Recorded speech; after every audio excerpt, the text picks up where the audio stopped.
Sound. Okay. Fine, yeah. Theo, good to see you, buddy. Good to see you, mate. Good to see you, No, man. we haven't met for a while now. I know, it's been a minute. It has been a while. And we've been chewing the cud here for the last couple of hours, going through everything, and thought, well, let's get this on camera because we've got a lot of stuff to catch up on. Oh, a lot. And I think for the kind of audience that we talk to, I think they're going to find some of this conversation really, really insightful. Mm-hmm. So let's just start by just giving a little bit of, I'll give a bit of back history to those that are watching. And you and I have known each other probably, I reckon it's about 7 or 8 years Yeah, now. easy. Yeah. I remember the first time I met you and you came to the office when you were running a marketing business. Yeah. And yeah, we hit it off pretty much straight away, I remember. Both being marketing and having both got a real sort of interest in entrepreneurship, business, and everything that goes with it. And so fast forward, where are we? We're recording this now, 2026, we're in middle of July, and you've been on a journey with your latest business that is really close to my heart because you're about to embark on conquering the world with a franchise business that is also coupled with a fantastic piece of technology that really does solve a problem. 100%. So what I'd love to do, and I've purposely held back a bit in our conversation today so I can get this fresh. 100%. Because I remember when you first started this business, that will be revealed in a minute. And I think me, like a lot of people, were a bit like, what's he doing? What's he doing? So take me back to the moment when the spark came to you that you thought that gardening was your future. Yeah. So we was going through like the pandemic, and in that pandemic, I was cutting my own garden, and then. Do you know what? I do remember now that you were doing the gardening with your daughter. Right? Yeah. Was it. Yeah. Literally. Obviously the marketing company was still going, and I didn't lose love for marketing. I just knew that instead of putting the marketing efforts into loads of other different companies which did well and did good campaigns and made money and stuff like that, I wanted to create something that was my own and for myself. And I literally, through the pandemic, was cutting my own lawn, cutting my own garden, doing bits and pieces here and there, and I thought to myself, why isn't this isn't there like an Uber for gardening? Why isn't it not Uberified?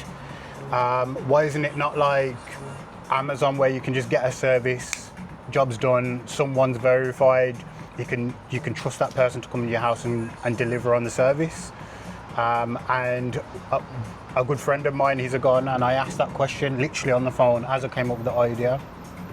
And then straight away went on GoDaddy, brought it, cutmygarden.com.co.uk, and all the other ones around it, and I was like, all right, cool, I've got it now anyway, it is what it is. And the thing is, I didn't even start at it straight away.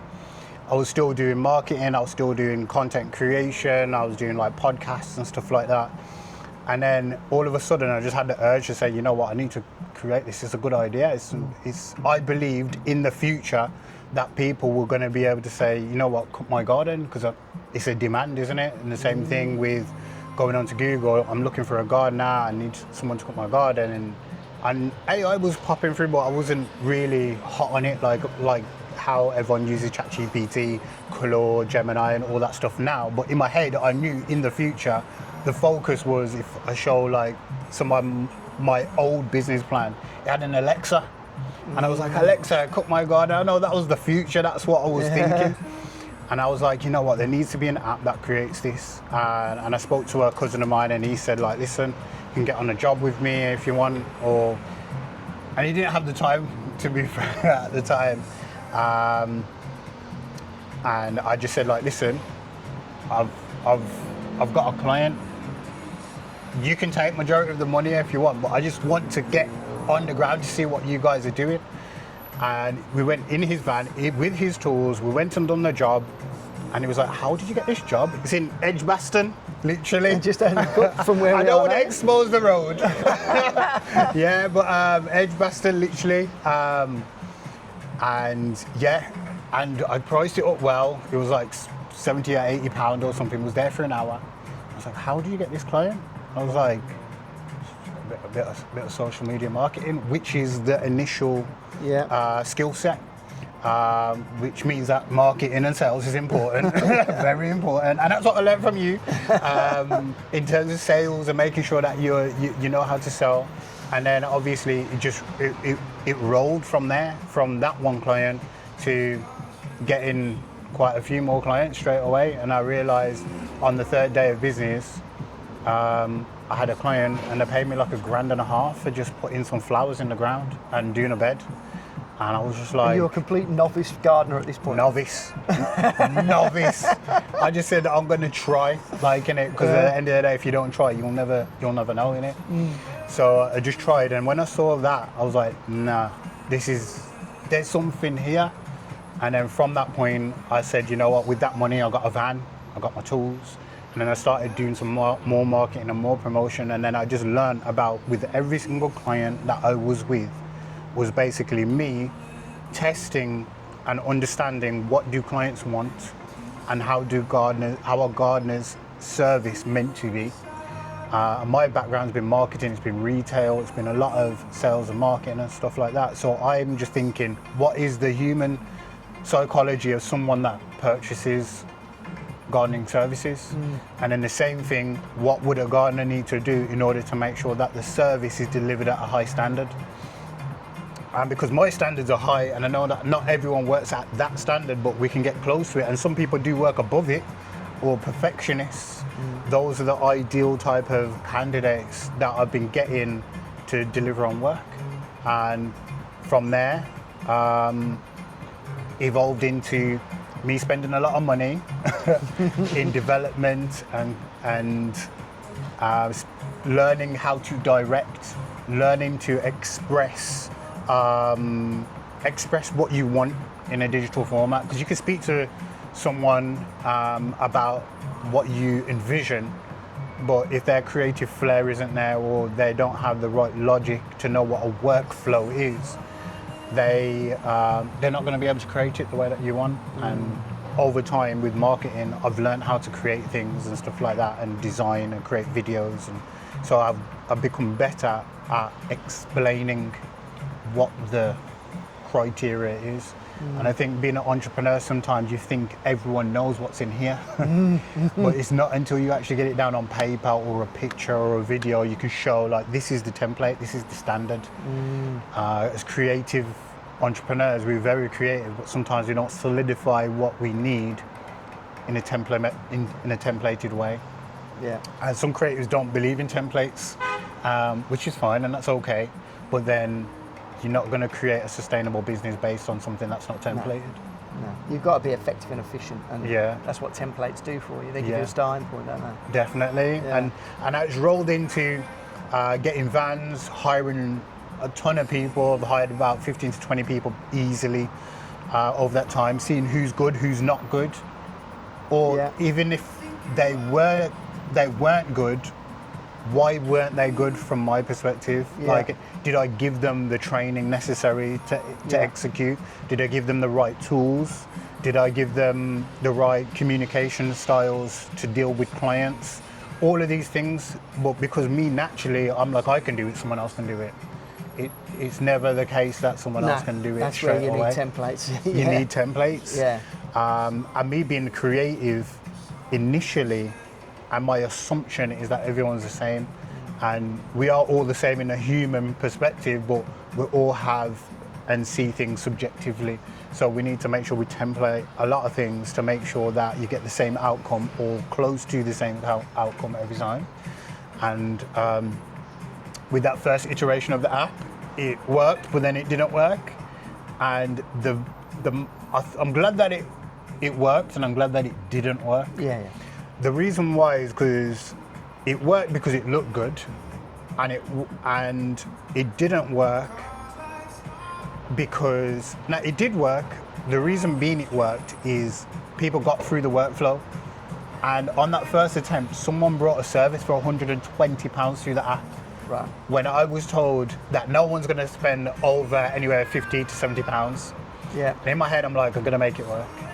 And when that booking came through, that was just a verification to me that someone is prepared to spend money for a service through an app, and it being my app. And then from there, I realised that, I swear, that woman, she doesn't live far, she lives by the Queen's Hospital. That there gave me fire, just to know that it's only £120. It's only validation. It's validation. It's progress. It's not about that. It's just a bit of change. It pays some bills or whatever, or I can use that to run ads or whatever. It was literally validation. Someone is willing to do that, and now it's got to a point. The issue that I had at the time is, not everyone understands what their garden size looks like from a square meterage perspective. Yeah. But how can I simplify that process once again? Because that was a stumbling block that I hit. And when I hit that stumbling block, I was like, what technology and how can I simplify this process for a client? I've met loads of clients, hundreds of them. Like, how can I simplify that? And then I went away and I made the technology in order for me to be able to simplify it for them. And because now I've simplified it to a point where you've just got to point your phone at something and it tells you and recommends what's needed and gives you an instant price for you to make that purchase. I've just condensed all these steps into 60 seconds. So what used to be turn up, scratch your chin a bit, measure it, roughly this price, is now the client does it on the app, 60 seconds. Gets the price, just like that, measures the garden through the photograph, and then accept or decline, and then gets allocated a gardener. Perfect. Jobs booked in, jobs good. Yeah, that's pretty much it. But now I've got my first franchisee, Eldon. Legend, heard all about you. And he's fantastic because he's in the trade, but he's not a gardener. He does big buildings, he creates things, but he understands timing, he understands precision, he understands how to organize people as well. He's come to that perspective of like, the app does all of that. All he needs to do is make sure that people turn up to make sure that they're that day in the van to make sure jobs get done. And in him seeing it being fully operational and been testing it with other guys, we've refined it even more from the supply perspective, which are the gardeners. And now it's just like seamless. And obviously it's going to get better as we sharpen every angle of it. But at the moment, it's fantastic. It's awesome. It's exciting. So when you first came up with the idea, and obviously you went out and did the right thing, you went out and got your hands dirty and learnt the trade yourself. Did you always imagine that it would be a franchise? I didn't think it was going to be a franchise, and to be honest, a friend of mine, Uman, he had franchises or he's got franchises, and he's got quite a few of them. He just threw the idea out, and then obviously because I knew you, I was close to you, and I knew you had franchises, so I was like, you know what? Let me speak to people that have been there and done it, rather than just trying to figure it out yourself. Go and seek advice, and sometimes you ain't got to go through all the pitfalls others have, and also you kind of getting to know what you're putting yourself into. And when I listen, I really do listen. It's like there's things that I said earlier on. You was I did say that, and those things stuck with me. So when I've gone through the process of building my system, I kept a lot of those things in place. Where I'm saying, you know what, I'll add this and I'll add that, and then I would work with someone and they would say, but this and that, and then I would add that into, because I need to make sure that the funnel and the workflow and the system is seamless. Because if it's not, then they're going to come back to you and they're going to ask you a ton of questions. Yeah. And I don't like moaners, to be fair. So it's one of the things I do not like. But if it's going to be constructive and it's going to make progress in the workflow and to make things seamless, then I'm going to obviously do that. I think the thing that struck me with the conversation today is that from the franchise perspective, what's really important to you is quality control. Yeah, 100%. And what a franchise model does is it does give you a lot more leverage on quality control. Yeah. Because I when totally somebody's agree. out there with the Cut My Garden brand, you know, and they've been through the training, they've got the van, you know, they've got their lanyard, they're representing something that has a standard that you've impressed upon them. They become part of that machine. Yeah. And it means that I think there's much more, you've got much more control over the quality then. Yeah. Because you know there are standards. Yeah. You know, when I've been involved in other sort of, you know, more partnership style organisations that are like franchising but not necessarily franchises, when they've only got their own brand to represent, that's down to them. So, you know, yes, there could be standards in terms of delivery, but ultimately the way in which they show up and present themselves and do their business is on them. With a franchise, you know, and certainly with the way that you've gone through this thorough process of just chipping away at all of the issues and ironing out the creases, and your thoroughness. Because when did you first set the business up? How long ago? It's been 5 years. It's been 5 years. Yeah, it's been 5 years. So 5 years and that entire time you've been working flat out to build something that is, you know, ready now to explode.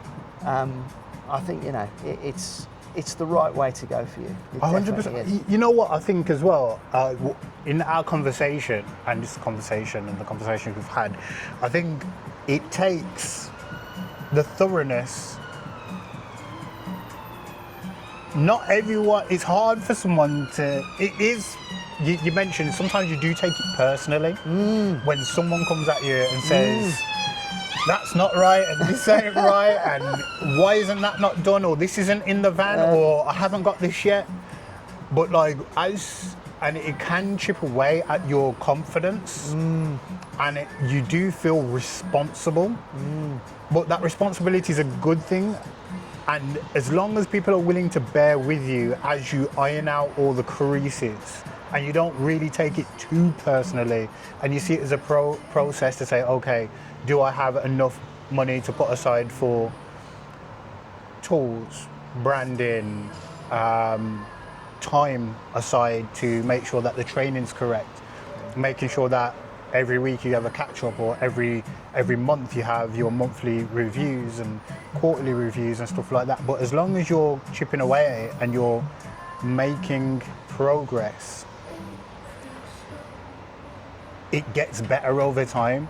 But I don't think, it's like sales, sometimes you get told no so many times you don't want to just, you know what, forget it. But I think there's a level of persistence and resilience you've got to have in order to say, you know what, if someone says that's on you, and you've got to be okay saying, you know what, okay, it's on me.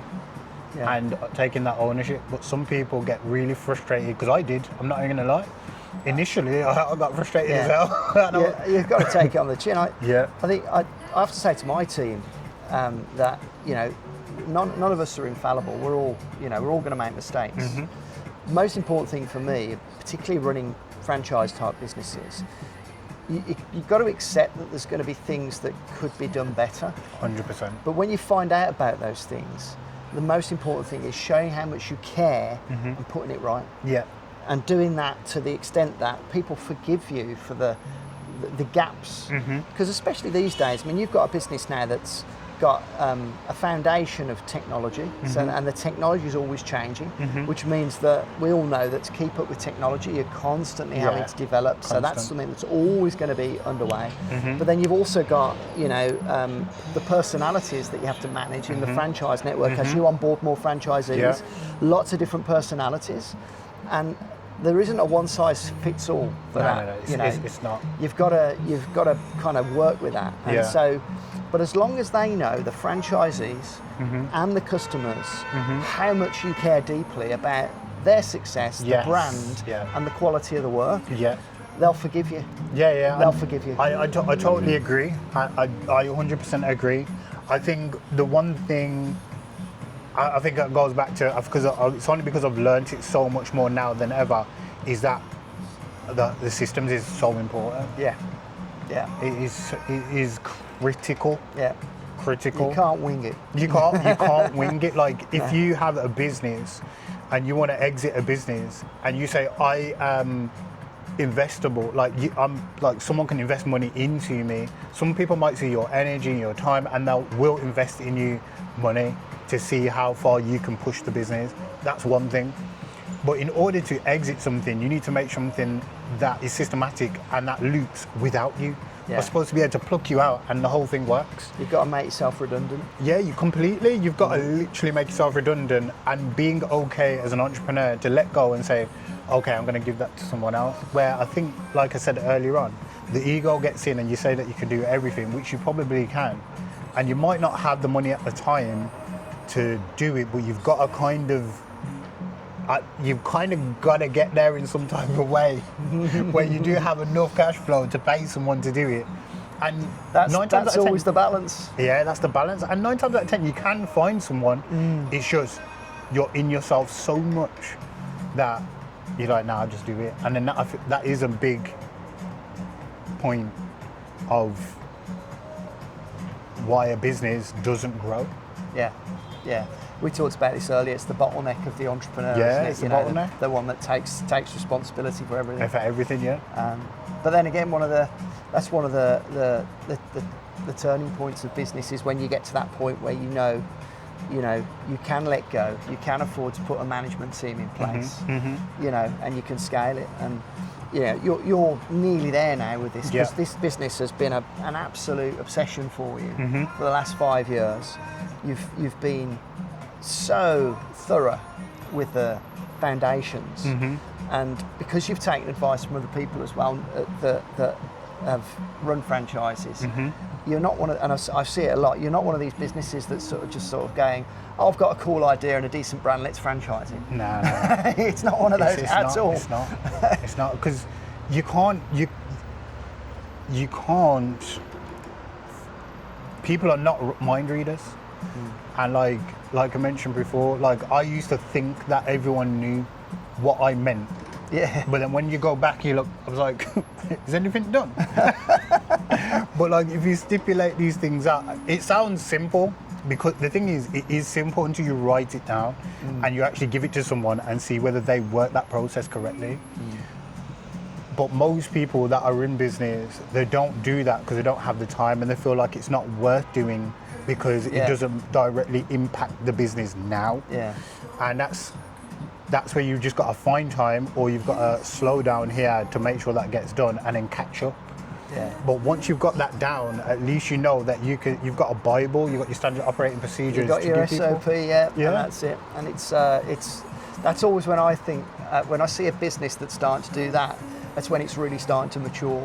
That's when you've got somebody that's actually taking the time. So I always say to my team, if we've got a system where if one person is on holiday or has some time off, and there isn't somebody to fill the gap that can just follow the SOP, we've got a problem. Yeah, big problem. And that's where you have to just, as you were saying, template everything.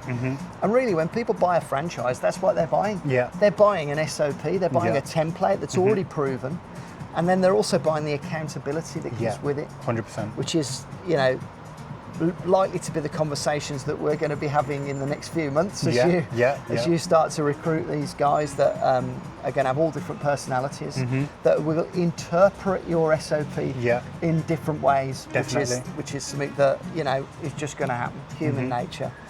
But then that's the fun of a franchise. That's of a franchisor. Is managing all of those variables. You're gonna have a lot of fun, mate. I am. The way that I've kind of been looking at that recruitment process as well is I kind of want to put everyone into a system where it shows me the characteristics of the type of person. So Yeah. like I know when I initially started trying to franchise on Franchise Direct and some other platforms, is that there were different people from different sources. Like you mentioned to me before, franchisees, they typically be people that want to be managers or change of career. And then I started running ads to gardeners, and I realized gardeners were proud perfectionists. It's got to be this grade, that grade. This is how you pick up grass. This is how. And then you've got people that were just like, listen, I just want a job. Yeah. And then from there, you kind of can filter out, okay, who's there for the long term, who's there for the short term, Yeah. and what to expect. But then also, I think the system requires a level of information that allows them to say, okay, this is the amount of jobs that you've got to complete today. Which ones get missed, and which ones does he like, and which ones does he not like? Are there a reason why those days and those jobs are being missed or being completed? Right. And then from there, we can then say, okay, well, this is what he does, and this is what he doesn't do, and this is what we're going to give him more of. Right. Or is there an Okay. actual problem in life and his situation? Is the reason why he's not doing these things? And I think once you get into those nitty-gritties of the system and how people are, you can then optimize for that rather than optimizing thinking that everyone's going to do everything. Yeah. And do you know what? If you figure that out, it's the holy grail. Yeah, and I think that's where I'm trying to. I swear to you, I'm trying to lead myself in that direction where I can be like, you know what, this person is just not a good fit, because in the past, we've had these amount of people that did that, and that's just not a good fit. And as much as people might say, oh, that's a bit harsh because he needs money, he's got bills to pay too. Yeah. It's just that the fact that that doesn't work in our criteria. And I think if you set a boundary and a criteria, it should be met. Yeah, and I think, you know, when you're recruiting franchisees, you've got to make sure you're recruiting the right kind of people. And I remember, you know, historically, if I'm selling a franchise, and you've been through the due diligence, and you get to the point where it's kind of, you get into the crux of they're going to buy. And for us, that's usually like a sort of two-stage process. I had a little secret qualifying question that I felt was probably the best gauge that I had of somebody let me know whether they were a good fit.